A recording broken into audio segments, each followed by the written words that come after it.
Hey guys, thanks for listening again. This episode, I'm going to be talking with Johnathan Trivette, talking about his last few eventful months. I really enjoyed this one. He's a really cool kid to talk to, and you'll definitely see why it was so much fun to talk to him when you hear his energy when he talks about everything. All right, hope you like it. What you know about? What you know about? Are we ready? Oh yeah, we're ready. All right. So we're getting. Well, thanks for having me over. No problem. I'm glad we got to do this. I know we were talking about. Oh, thank you. There you go. You're welcome. Thank you. I know we've been talking about. I'm gonna get some of this water. Yep. My throat's all dry from coaching. Yeah. All right. I know we were talking about doing this, and then you were gone for that week, just taking a break after. Yeah. It was good though.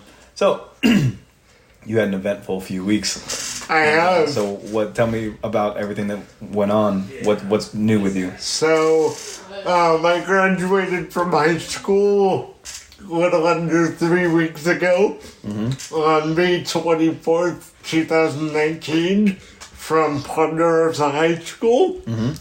And I walked across the stage at graduation, which was a huge surprise to the audience. Yeah. Very few people knew that I was going to do it, so it was kind of a nice, because they saw my progress from the surgery that I had 2 years ago to graduation All right. day. So why don't you tell about the surgery before we get into the graduation? What was the surgery that you had? So That was a big thing. The surgery that I had was to get my hamstrings and Achilles tendons released.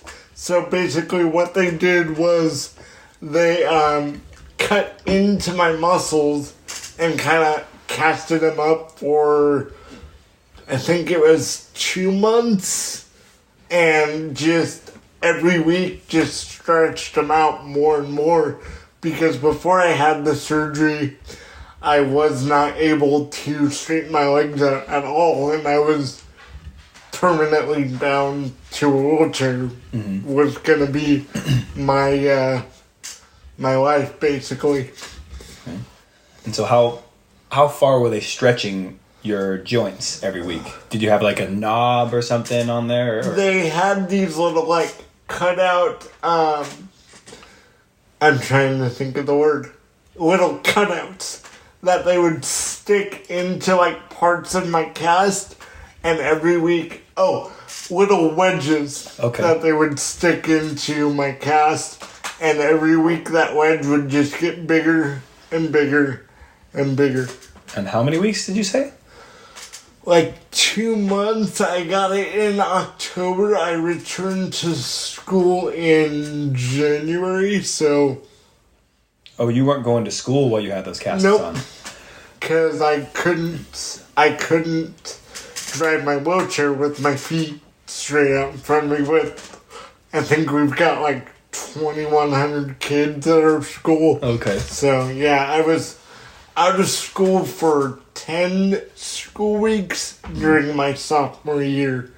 Now, that wasn't to say I wasn't participating in school. Once a week I would have one of my freshman English teachers, actually, she does home and hospital, and she took on my case while I was out recovering. Well, that's really cool then. Yeah. Nice. All right, so you had schoolwork you were working on schoolwork while you were here at home. Was it getting sent to you, or she was bringing it or something? Oh, no, she was bringing it, Cool. once a week. She was bringing it, and then we had, an online program. Basically, all the stuff that she would have to teach me, she would bring, but all the extra, you're laid up in bed, do this, we did all of that through online. Was it hard then when you got back to school? Were you behind a little bit, or did you feel like that kept you up to date? I was behind a little bit, but for the most part, small little like, oh, ketchup here, ketchup there. Mm-hmm. And the good thing, I had a ton of great support staff at the high school who I had great teachers who were more than willing to accommodate stuff when and where I needed it. That's good. Yeah, I noticed that when we were out there, how many people were running up, not just to say hi, not just to, like, you know, greet you, but help you probably in the way that they've been helping you through your 4 years there. Right. There were a lot of people like that. That was really cool. Right. And you met my assistant, Carrie, so the fun part about her is she's always upbeat, energetic, and I actually got to work with her all 4 years because as part of this whole I need somebody with me throughout my day, I never got to pick and choose who I got to work with. Mm-hmm. It was kind of based on what are my needs and what are the other kids' needs around school. So they would kind of shuffle people around, but lucky for me, I got to basically go through high school with her, at least not full-time, like they would split me between her and another person. But I got to, go through high school with her, and she was there with me every step of the way through high school. Now, is that a program then that you went through, or is that at Ponderosa? They have people ready for that, or did you seek someone out to do that with you? That's at Ponderosa. They have a great quote-unquote special ed department. So they deal with all kinds of special needs, not just kids in my circumstance here. Okay. So that's really cool that they do that then. Yeah. I could tell, like, you got really close with her because you were together for 4 years through high school, right? And that's cool. It's almost like we were brother and sister, basically. I could see how that would happen, man. You going through all that. Was she with you in class then too? How did that happen? In class, okay, so let me set the scene for you guys and the listeners here. I would arrive at school by 7:30 to 7:45 in the morning. Mm-hmm. First class started at 8:10. Whether I had Carrie or another one of my assistants, they would pick me up from the bus, or when my mom started transporting me senior year, they would always meet me, pick me up, grab my computer, go with me to my first class, second class, third class, lunch, you name it. They were by you the whole time. Yeah. So they were going to high school too. Yes. Okay. And if I might add, all of the classes that I was in were mainstream, like normal high school classes. Mm-hmm. No modified grades. No, I mean, there were little accommodations here and there, but nothing to impact my grade. Got it. Yeah, well, and you had good ones. Yeah, I ended. I saw the GPA. Yeah. They were all right. Yeah. All right. So, how is it going to work when you're at, where are you going, Folsom? Folsom Lake College in Folsom, California. So you're going to have something going on like that there, or? Well, here's what I've been told. I don't know if this is entirely accurate, but Folsom Lake will accommodate somebody in class, but not outside of class. So, like, getting from class A to class B, that's on me and my amazing mother, who's kind of helped me through life every step of the way. So, to be honest with you, I really don't know the details. I know some parts of it, like they'll provide somebody with me to take notes in the class. They'll provide scribes, like, if I need somebody to write something down for me. But as far as getting to class A to class B, eating lunch, that's all me and my mother. So, other than that, yeah, college is going to be interesting. Good. That's what college is, though, anyway. It's the same for you as it is for every other student, right? You go from high school where you're getting a lot of assistance from whatever people, and then you get to college, and it's time for you to do a little more stuff, on your own. So it'd be good for you to figure, work through those things, figure those things out, and, Yeah. So, good.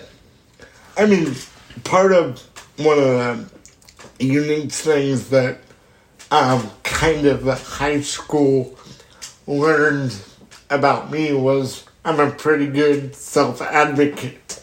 So, like, I was involved outside of campus with our football program for, I like to say 8 years because my older brother also played football for Ponderosa, but for my 4 years, and this is kind of funny, I would have to go to almost like a supervisor, almost like my supervisor, so the teacher that took care of all of my case, basically, and say, hey, I'm going to football from 5 till 7.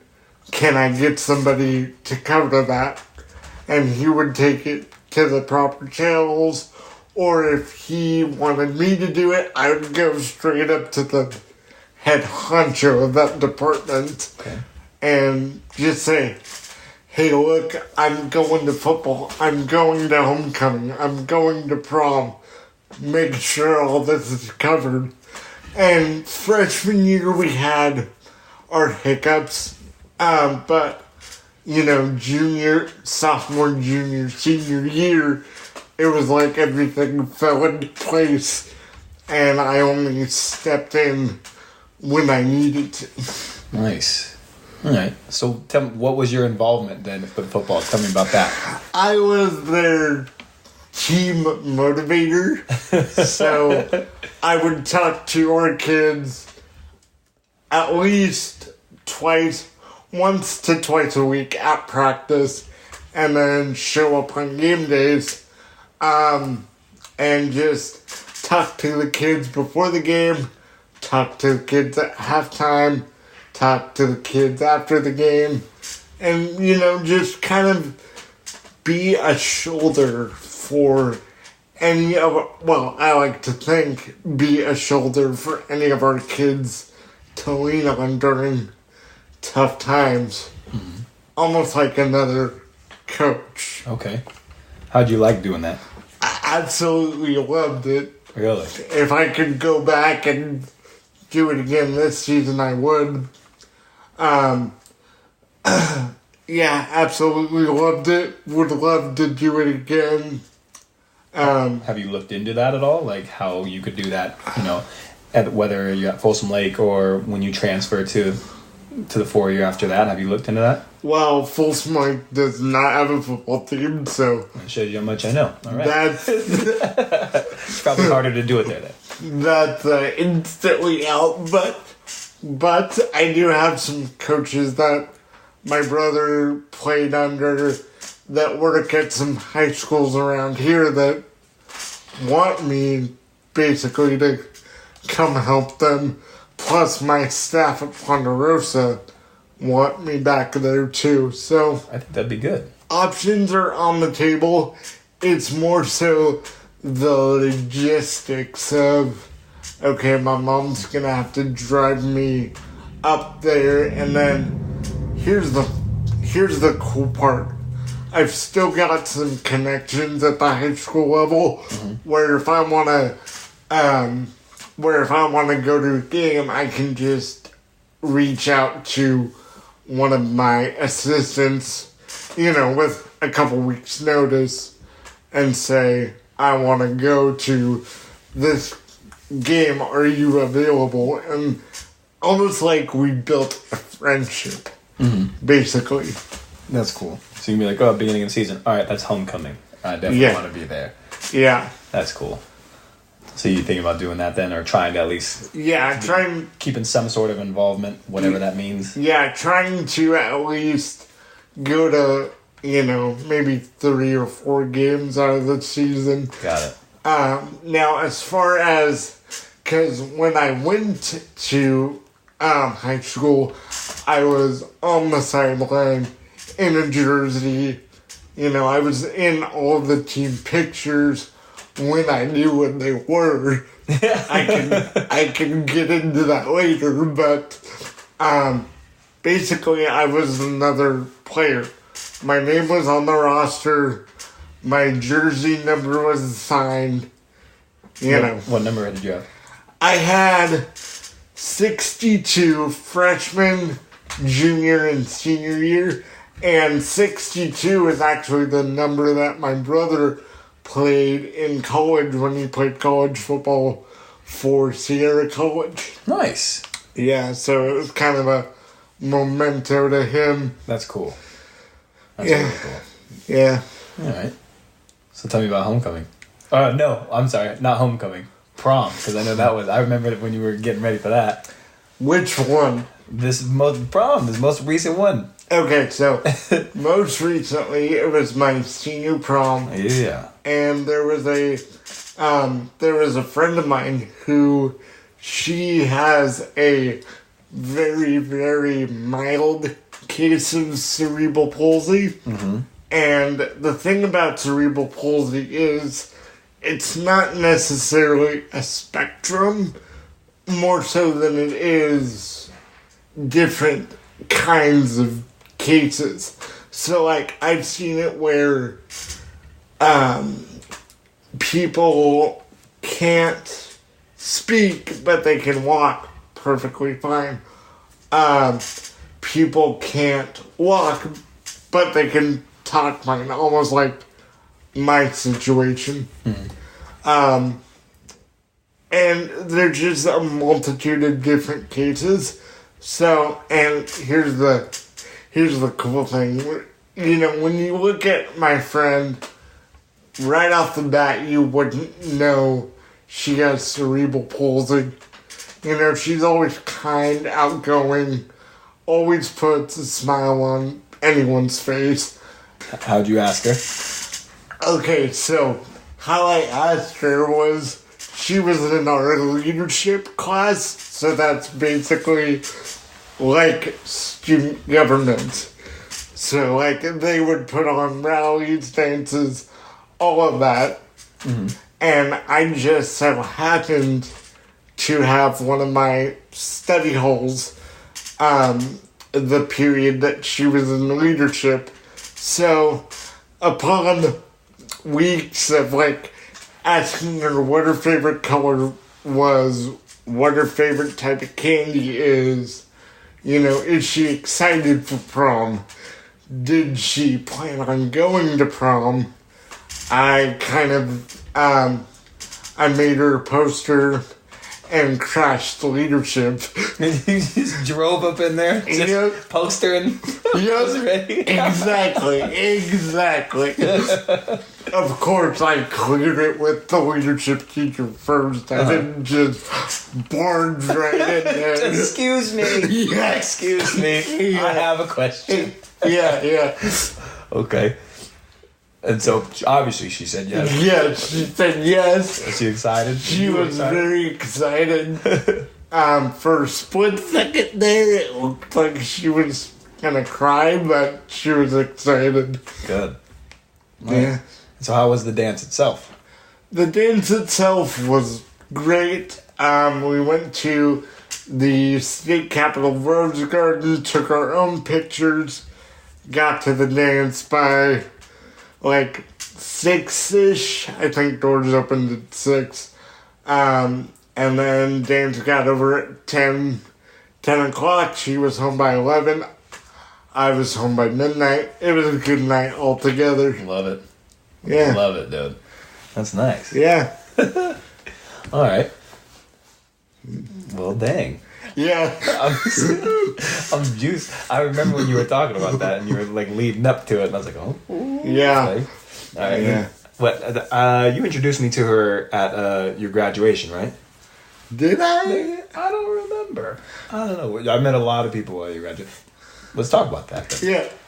Well, how was graduation? Well, before I do that, let me backtrack a little bit.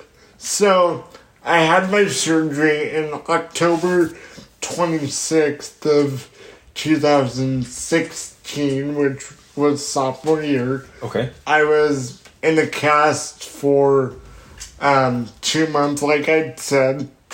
And then once I got the cast off, I went to Shriners where I had my surgery done. Mm-hmm.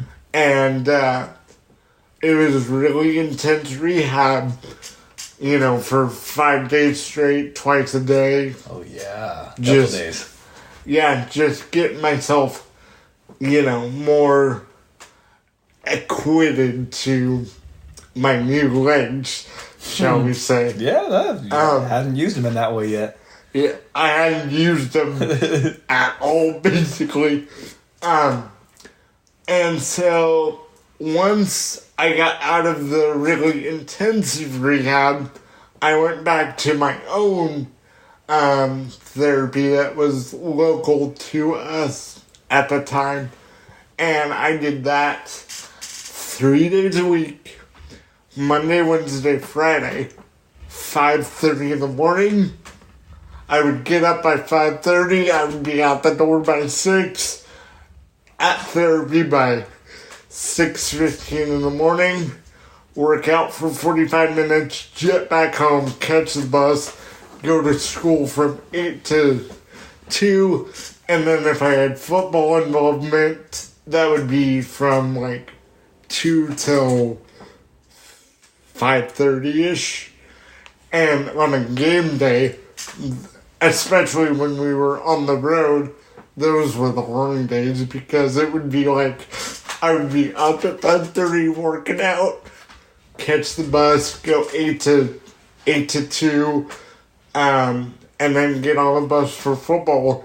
And depending on where we were going, that bus ride, and then, bus ride home. So those Friday nights, I probably wouldn't have gotten home I probably would have been home by at least 10:30, 11-ish, but that's already a long day, it's a 17-hour day. Yeah. People ask me, would I change it? Absolutely not. I mean, when I had my surgery, I knew there were going to be pros and cons to it. And I knew that I would have to make some sacrifices. And part of that was just waking up at 5 a.m., working out, going to school, trying to get the best grades that I can. Mm-hmm. I wouldn't change any of what I went through in regards to my surgery because I feel like statistically when I was younger, I was always told, not by my family, let's make that 100% clear. My family never once said anything negative. You have a good family. I do. I have a great family. You do. But by other people, oh, you're never going to be able to walk. You're just going to be in your chair your whole life. You'll never be able to... Basically, your chair defines who you are. And I like to inspire people and tell them, look past the chair. Look at the human being that's inside of the chair, not just the chair. Yeah. And I feel like I've accomplished that very well. And then, it was a little... What? I think you have too. Yeah, I do my best. You're just a dude. Yeah. You happen to use a chair, but you're just a dude. Yeah. Fine. And that's kind of what my friends really admire about me too, because it's I use my situation, but I flip it into a positive.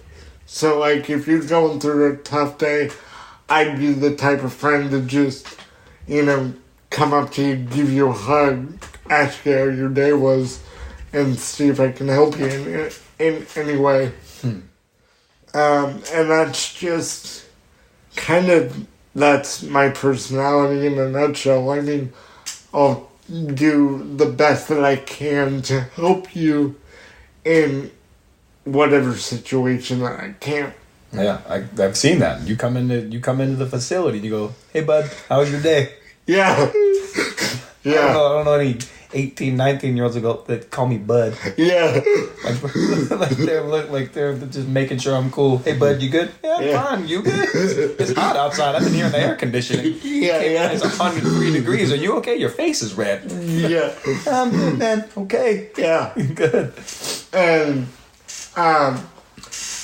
about a year ago, I discovered SCI Fit, and I attend the Sacramento location, and I had traditional therapy basically my entire life, and I wanted something that was a little more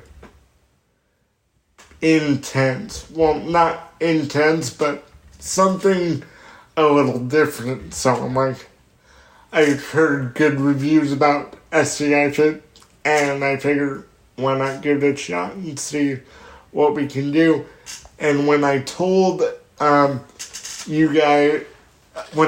you and some of the other trainers there what my goals were, you guys just ran with it. You guys didn't take a second thought about, are you sure you're going to be able to do that? You guys were always on board with me 100%. It's not our job to tell you what you can't do. That's not what we're here for. True. Close as we can, and then we figure out from there. And kind of one of the things that really kept me going through the tough times of this process was I had a friend of mine who she would have been a graduated senior this year.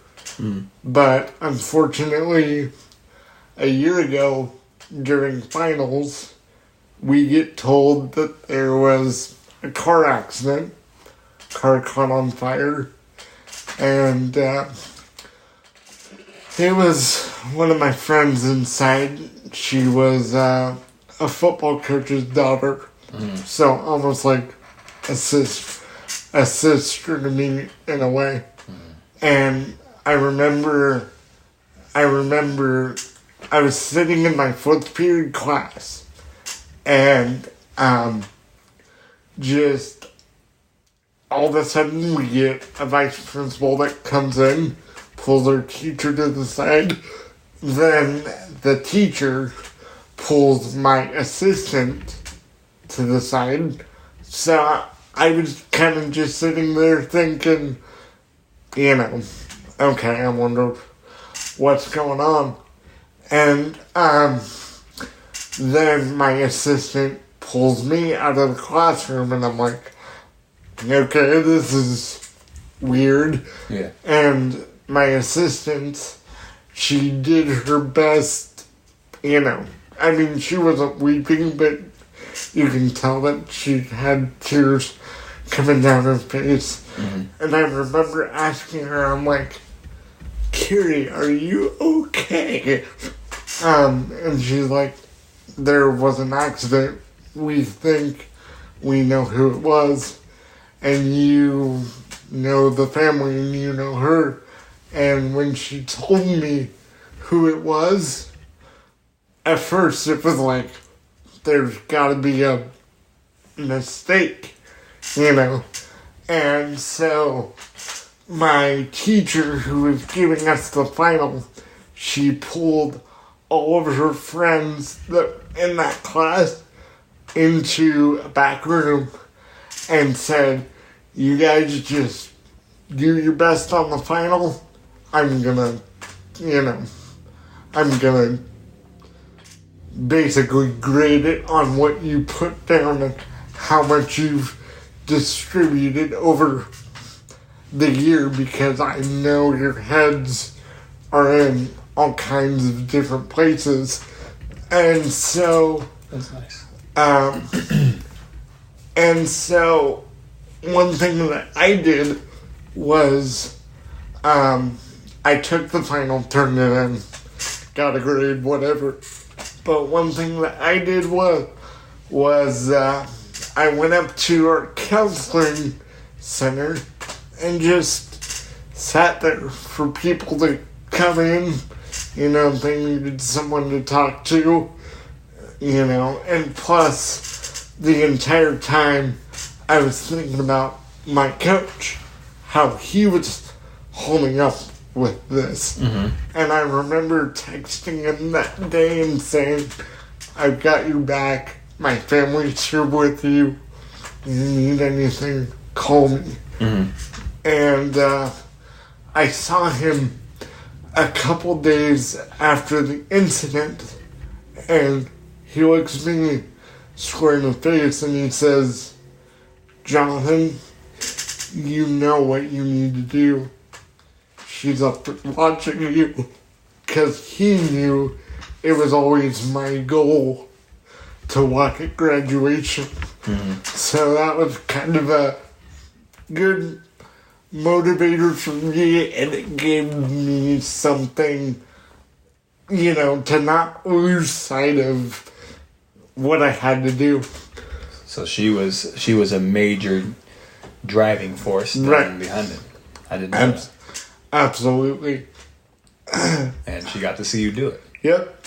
That's really cool. I'm confident that she was up there and she was looking down. Mm-hmm. And, you know, she got to see me do it, even though she didn't get to do it herself. But at least she got to see me do it. Yeah. You worked hard for it. I did my best. There were hours and hours and hours of sweat that I saw you put in for that. I did my best. Yeah. So what was the hardest part of that for you, getting ready for that? The hardest part of that was, believe it or not, the scheduling and, you know, because the week of graduation at our school, the weather is always finicky. So it could be sunny one day, raining the next. And last year, actually, my junior year, graduation, it rained all of graduation day, but then cleared up at night for the graduation. Mm-hmm. So I was watching the forecast and it said thunder and lightning. Well, obviously, they can't hold our graduation out on a football field if there's thunder and lightning. So I was like, the week of graduation, I was just emailing, calling, going up to the office just to make sure every scenario was covered. Mm-hmm. And really, that was like the most, on top of senior year finals. Yeah. So it was like balancing two things at once, basically. So really, it was just scheduling, making sure everything was in order, how it should be before graduation day. And did graduation go the way you had thought about it? Yes, except two minor little details. All right, so walk me through it. Tell me about it. What were the minor details? How to feel? Everything. So, I get there like an hour or so early before any of the kids, just to get me into the football stadium, you know, look at the stage, do all that. I actually had to leave to be with my other graduates before my trainers could get there. So when I left, they weren't there yet, so I had no way of knowing if they'd made it into the stadium, without issue like they should have been. So we go out, we walk out onto the football field, and I was just trying to focus on, okay, legs, you cannot fail me now. And I look over and see my trainers, it's like, okay, check. And they have the equipment with them already. So, check. And then it was time for me to go. And right as soon as I stood up, got strapped into a walker with a gate belt that we already had. I get up, I stand up, I go to walk. I notice the stage was a little bit uneven, which made it a little bit harder. Well, not harder, but not as smooth as I thought it was going to be, but I still powered through it. You did well. And then the other thing that I forgot to insure of, and luckily my captain gown was long enough so nobody saw this, but the slacks that I was wearing dropped like as I was doing it, so it was like, okay, let's just roll with that, see how it goes. So you're walking across the stage, pants at your ankles. Yes, but the good news was the captain's gown was long enough that nobody... You couldn't tell. Yeah, nobody could tell. How did it feel when they started chanting? To be honest... Yeah. When I was up there getting ready to go receive my diploma, I blocked out the noise, and I just...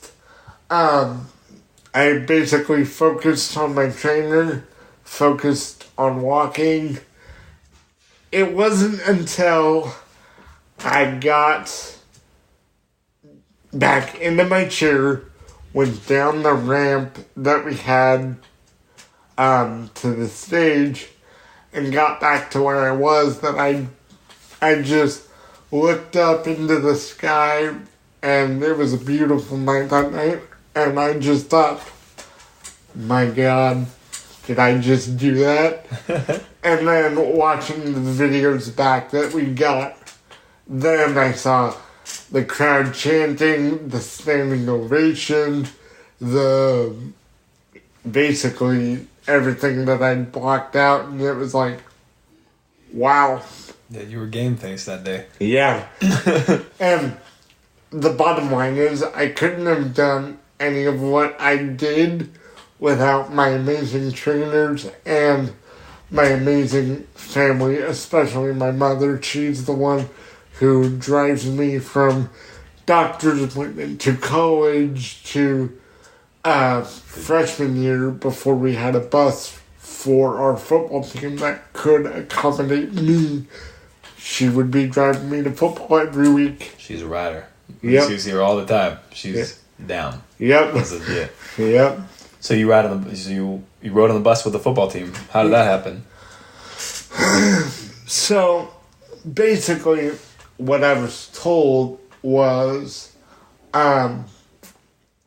the school district bought a bus that was a full-size 50 to 60 some odd seater that could accommodate a wheelchair. And luckily I had a great coaching staff, junior varsity and varsity year, that they would schedule the bus, the bus would come pick all of us up, and we would go to a game. Nice. But what I was told was, I was really, even though they bought it for other kids, they didn't buy it just for me, but I was really the seed that planted in the higher-ups' head of, we don't have this. Mm-hmm. We should. That's cool, though. So you got to go to the away games. Yeah. You got to go up in a different stadium with a hostile crowd. It's a little different. It's fun. Yeah. Yep. Be on the field when people are yelling at you from the opposite side. Yep. I was a team captain for 3 out of my 4 years. Nice. Actually, 2 out of my 4 years. Okay. Because when I transitioned from university to varsity, my brother's old varsity football coach left the school my sophomore year. So this new guy took over. He did not know a thing about me. He didn't know who I was, any of that. So there was some gelling that needed to be done. I mean, I needed to get to know him. He needed to get to know me. And that first year on varsity was a little rocky, so to speak. I mean, I missed out on team pictures my first year on varsity because nobody communicated to me that, hey, today's picture day. Mm. And I was livid. Yeah. Because I found out through one of my best friends. Mm-hmm. He's like, hey, Johnathan, today was picture day and we noticed you weren't there. Are you okay? Is everything all right? And I told him, I'm like, what? And he's like, oh yeah, today was picture day. And I'm like, well, that's great to know. Great to know. I had no idea. Mm. Yeah, so first year under this new coach was shaky. You got to get used to some things, and both of you on both sides got to learn new things. And I mean, I would ask him, like for example, I would ask him, like, when do I need to be back for the bus? Like, if it wasn't a super long drive for an away game, I would go home, change get something to eat, get something to drink, go back to the school. And just for that first year, it really seemed like he didn't know how to approach me, which, which is a common thing for people with disabilities. Normal people don't know how to approach. Well, it's good you got to help him with that. Yeah. And so now, if there's another case like that, he'll be familiar with it, and he'll be more comfortable with it. Right. And then he'll be able to help that kid feel more comfortable in the situation. So, right. There was some rocky stuff that went on, but now next time it won't be. Because from the next. That's good. You were able to help with that. I mean, going into year 2, he was still a little bit, cautious. Of course. But a lot better. I mean, he would always tell me, okay, the bus will be here at this time. You should be here at this time. And he told me when pictures were that year, so yeah. Nice. One thing I do remember, we actually kind of bonded that night. One game, I think it was actually was it Cordova or Roseville that we had the bus problem? Anyway, that's besides the point. One week we had a situation where our normal school bus wasn't able to transport us. Mm-hmm. So they ordered a charter bus, like one of those fancy kind of Hollywood style, like what the college football players would ride in. Yep. And the ramp was about like a little less than about that big. So it was like this narrow ramp, and my chair's decent size. Mm-hmm. So I had to back it through this little narrow gap that would lift me into the bus. And when we left Ponderosa, my mom drove me on, no big deal. I go back to get on the bus, and they're lifting me up, and all of a sudden, the ramp stops with like an inch left to go before I get to the top and was able to back in. But is this a ramp or a lift that's going up? It's a lift ramp type of thing. Okay. So it stops with like an inch left to go. My coach is standing on the ground. Half of my team's already in the bus. And I remember my coach saying, "Don't worry, I got you."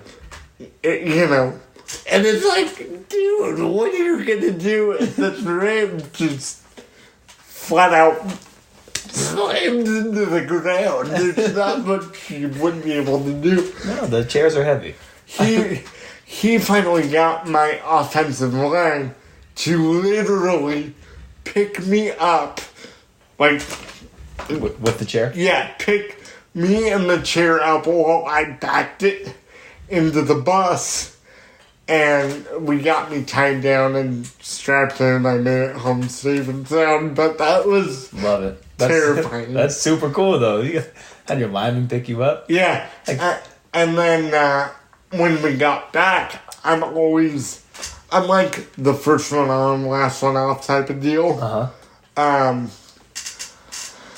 was terrified to go back onto that ramp lift. You worried it was going to fall? Yeah. Got it.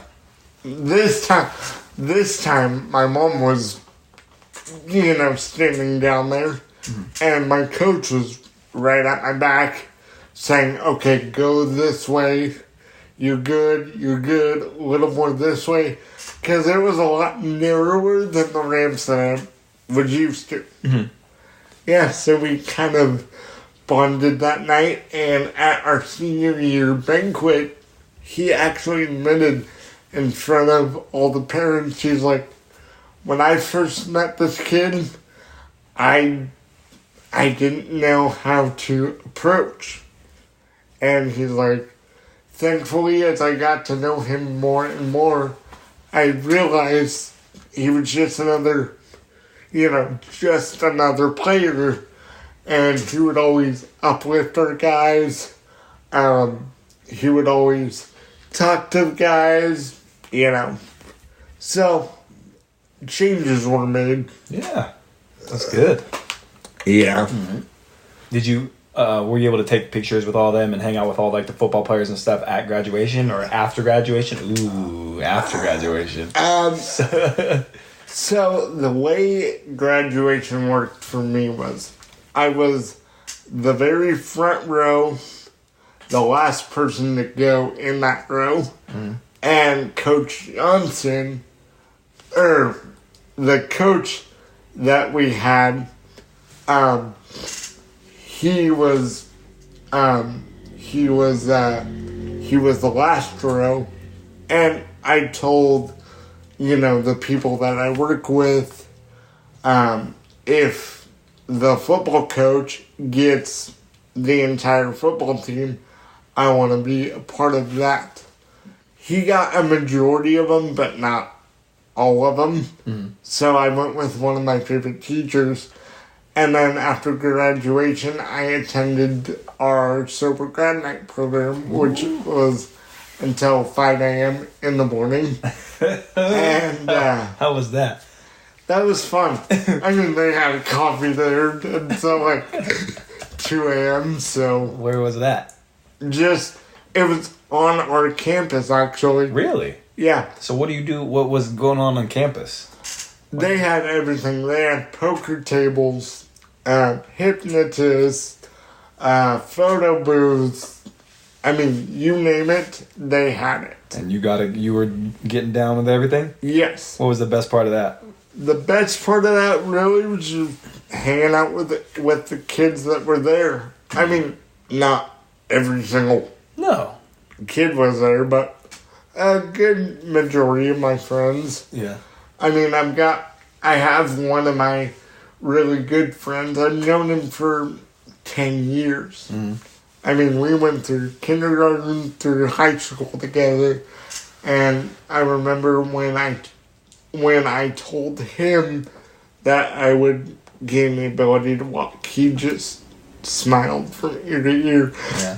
And funny story, senior night, this past season, we were losing in the fourth quarter, and I told my assistants, because at the time, nobody had ever seen me stand, move, get up from my chair, basically.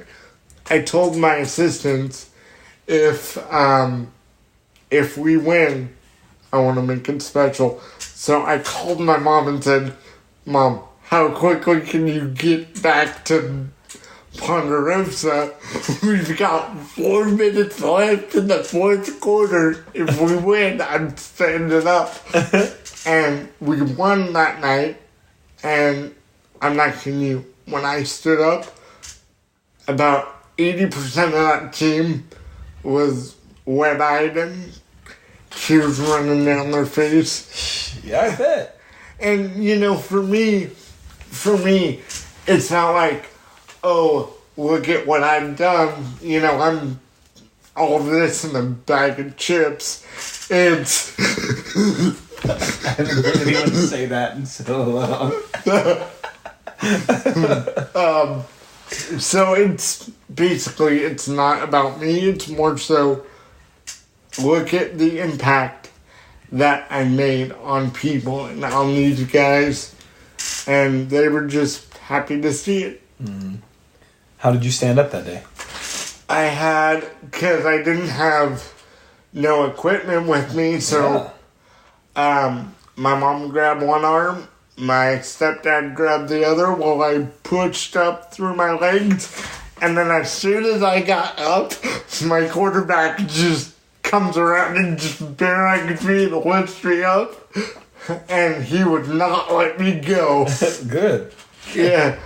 I actually have a video of it Really? that'll show you when we're done here. Yeah, I want to see that. I didn't know you did that. That's really cool. Yeah. And it was just a great night altogether. So, Nice. you know, the thing with me is I've done a lot of great things in my life, and I plan to still do great things in life. But more so instead of, oh, you know, this kid, you know, I'm trying to think of a record that could be out there. It's more so, look at what can be done if you put in the time and you put in the effort to do it. Mm-hmm. Yeah. But, like, that's all that I want to prove to people is no matter what the diagnosis says, no matter what you're told as a kid, you can do whatever you set your mind to. Don't let red tape, people telling you no, you know, don't let that be the driving force that drives your life. So then what's the next great thing that you're working on? The next great thing is I want to get my degree in communications because people say I speak very well. I want to get my degree in communications, end up in TV, radio, motivational speaking, any of the above, and just try to make an impact on as many people as I can and kind of let my story be there for people to, experience and just basically show the world what, it doesn't matter what type of situation you're in. And that's another thing. People always think, oh, Johnathan, you were so unlucky with your diagnosis.